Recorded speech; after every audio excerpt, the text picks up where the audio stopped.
everyone, I'm Jenny from O.S.B Heat Pump Company. Today we would like to introduce the heating belt of the heat pump to you. To decide the working air temperature of the heat pump compressor is 7 degrees C. When the air temperature is below 0 degrees C and the heat pump is on heating mode, the compressor is often difficult to start. This will seriously affect the service life of the compressor.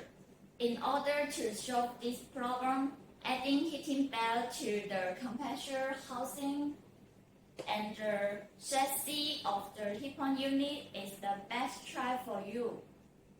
Through the short-term preheating of the crankcase of the compressor, the ambient temperature of the compressor can be improved. Prevent the lubricating oil in the compressor from deteriorating due to low temperature.